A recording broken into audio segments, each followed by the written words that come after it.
ပြီးခဲ့တဲ့အပိုင်းမှာလူဗီတို့ဖွဲ့ကမျိုးရဲကိုသွားနေပြီးတယောက်ယောက်ကိုတွေ့လို့ဒီညာရှောက်ရှာနေကြပါတယ်။ထုံးတယ်မပြတ်တဲ့ဆိုလိုကတော့မျက်စိရှိတင်လမ်းပြောင်းနေလို့ဦးစော့လည်းတတိပေးနေရပြန်ပါတယ်။အဲ့ဒီချိန်သူတို့ရှိတဲ့နေရာကိုနှံကောင်ထိုင်ငံနဲ့အထာကြကြဘဲကြီးတွေရောက်လာပါတယ်။လူဗီတို့ကိုလည်းမင်းတို့ကလူတစ်တတာလို့မေးလိုက်ပါတယ်။လူဗီနဲ့ဦးစော့လည်းအထာကြလုံးနဲ့ဘဲကြီးကိုကြည့်ပြီးသဘောတွေကျနေရပါတယ်။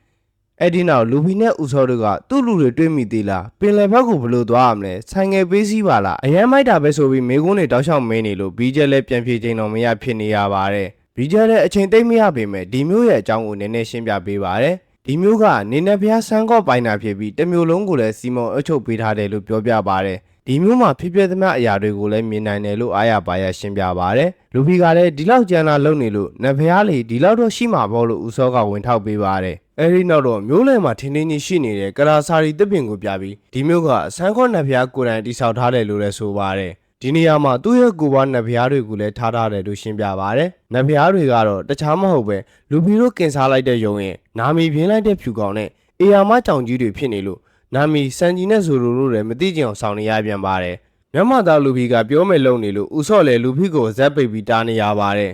ဒီမျိုးမှာရှိနေတဲ့လူတွေကအဲ့ဒီနဖျားတွေကိုစောင့်ရှောက်ပေးနေရတာဖြစ်ပြီးအခုလေယုံနဖျားအခင်းဖြစ်တဲ့နေရာကိုသွားစစ်ဆေးမှဖြစ်လို့လူဖီတို့အဖွဲ့ပိုက်ဆိုင်ရင်မျိုးထဲမှာဖူတာလို့ခေါ်တဲ့စားစရာယူစားလို့ရကြောင်းလည်းရှင်းပြပေးပါတယ်လိုရမေရအနေနဲ့လည်းမျိုးရဲ့အစုံမဲ့နေရာကိုထိုးပြပြီးမသွားဖို့တတိပေးလိုက်ပါတယ်လူဖီလည်းဘာကြောင့်လဲမေးတော့အဲ့ဒီမှာနေနဖျားဆန်းခေါ်ရဲ့ဖျားကြောင့်ရှိနေပြီးအဆောင်တွေကကြမ်းလွန်လို့သွားတဲ့လူတိုင်းလည်းပြန်မလာနိုင်ကြဘူးလို့ဆိုပါတယ်အဲ့စကားကြောင့်ပဲမြောက်မသားလူဖီကတော့စွန့်စွန့်သားသားလှုပ်ရမှာနဲ့တင်လက်ညှိုးညွန်ပြရာကိုတုတ်ချင်တွေထပြေးပါတယ်ကျန်တဲ့ဘွယ်သားတွေတဲ့တားမြတဲ့အဆုံးလူဖီနောက်ကိုလိုက်ကြပြန်ပါတယ်ဇိုလိုကတော့တိုက်ခိုက်ရမယ်ဆိုတာနဲ့တင်သဘောတွေ့နေပါတယ်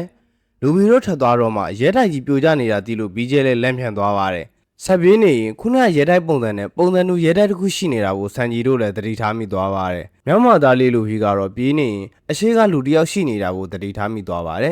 လူဖီကလမ်းဖက်ပေးဖို့ပြောပေမဲ့သူပြေးတဲ့အတိုင်းလိုက်ပြေးနေလို့လူဖီလည်းအရှိန်မထမ်းနိုင်မဲ့ဝင်တိုက်မိသွားပါတယ်လူဖီတိုက်မိတော့ကောင်းကင်ကအကွဲကြောင်းတွေဖြစ်သွားလို့အကုန်လုံးလည်းလက်ဖြတ်ကုန်ကြရပါတယ်ဦးစော့လေနေနဲ့ဖျားရဲ့အမျက်ဒေါသဆပြီးဆိုပြီးတော့တွင်းပြတ်မတက်ဖြစ်နေပါတယ်တကယ်တော့အဲ့ဒါကကောင်းကင်မဟုတ်ပဲအမှန်တကယ်ဖြစ်နေတာကိုဆိုလိုလည်းသိသွားပါတယ်အပြင်မှာတော့တန်စကာနဲ့ကာထားပုံရဆိုရင်ဒါကလှောင်ရင်တစ်ခုဖြစ်မယ်ဆိုတာကိုဆိုလိုကသဘောပေါက်သွားပါတယ်အထဲမှာလည်းချိုးပါတန်ကြလို့ဆိုလိုကလှောင်ရင်ကိုခုတ်ဖြတ်ပြီးအကုန်လုံးနဲ့အဲကိုဝင်လာကြပါတယ်အထဲမှာတော့ချိုးပါကတန်ကြိုးတွေနဲ့ဖမ်းခံထားရပြီးလူဗီတို့ကိုတွေ့တော့မှအသက်ပေးကလွတ်တော့မှမို့အာရဝမ်းသာမျက်ရည်တွေပါကျနေပါတယ်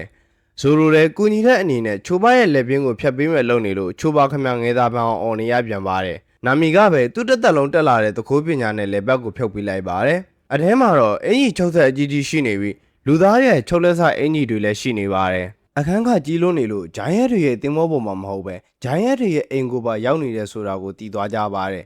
အောက်မှာလည်း black တုံးတွေကအများကြီးရှိနေပြီးတမျိုးလုံးကိုလည်းကစားစရာတွေနဲ့စောက်ထားပြီးအိမ်မွေးတိရစ္ဆာန်တွေထည့်ထားတဲ့ဆိုတာပါသဘောပေါက်သွားပါတယ်မှန်ကလည်းတစ်ဖက်ဖောက်မြင်နေရတဲ့မှန်ဖြစ်နေပြီးအဲ့ဒီမှန်သာမိန်းကလေးရေချိုးခန့်မှာထားဖို့အတင်းတော်ဆုံးလို့စံကြီးကအကြံကောင်းပေးပါတယ်အဲ့ဒါကြောင့်ပဲနာမီလက်ချက်နဲ့မိသွားပါတယ်အဲ့ဒီချိန်မှာဆန်းကော့နတ်ဖျားရဲ့စစ်တီတော်ဆိုတဲ့ကောင်တွေထွက်လာပြီးလူဖီတို့ကိုတိုက်ခိုက်ပါတယ်အရွယ်စားတွေကလည်းတာမန်နဲ့အစမတန်ကြီးနေလို့နာမီချိုပါနဲ့ဦးစောတို့ကသွေးပြတ်မတက်ကြောက်နေကြပါတယ်နတ်ဖျားရဲ့စစ်တီတော်တွေကမွေသိန်းခန့်နဲ့ကြွက်တွေဖြစ်နေလို့လူဖီလည်းဂီယာဖိုက်ပြောင်းပြီးမွေနဲ့ရင်ဆိုင်ပါတယ်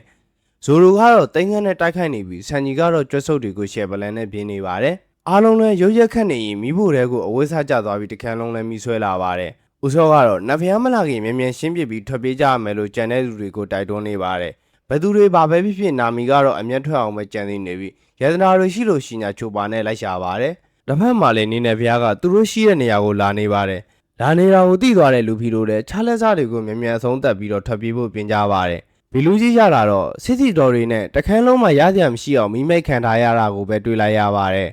အဲ့ဟာကြောင့်အတော်လေးဒေါသထွက်နေပြီးလူဖီတို့ကိုလည်းပြန်လိုက်ဖမ်းပါတယ်လူဖီတို့လည်းထွက်ပြေးနေရင်ကံကောင်းကျင်တော့အေယာမကြောင်ကြီးနဲ့ထပ်တွေ့ပါတယ်ကန်ဆိုးကျင်တဲ့ကြောင်ကတော့လူဖီတို့အဖွဲ့ရဲ့စီးတော်ရင်ဖြစ်သွားရပါတယ်နာမီကလည်းယေသနာရှာနေရင်ဒီမျိုးရဲ့မြေပုံရလာလို့မြေပုံအတိုင်းဘေးလို့ရကိုထွက်ပြေးကြပါတယ်အနောက်ကလည်းနှဖျားကြီးလိုက်လာလို့တမျိုးလုံးကလည်းတုံခါနေပြီးမျိုးကလူတွေကလည်းကြောက်လန့်ကုန်ကြပါတယ်ဒါကတော့ဝမ်မီအပိုင်း1158ပိုင်းပဲဖြစ်ပါတယ်ကျွန်တော်အနေနဲ့တခြားအန်မီတွေကိုလည်းလုပ်ပေးခြင်းသေးပေမဲ့လိုအပ်ချက်တွေရှိနေသေးလို့အရာမရောက်ဖြစ်နေရပါတယ်အဲ့ဒါကြောင့်လဲကျွန်တော်လုပ်ရတာအားရှိတော့ like and subscribe လေးနှိပ်ပြီးကူညီပေးစေချင်ပါတယ် ဆိုတော့ဒီနေ့ကတော့ဒီလောက်ပါပဲနောက်ဗီဒီယိုမှာပြန်တွေ့ကြတာပေါ့အားလုံးပဲ good luck ပါ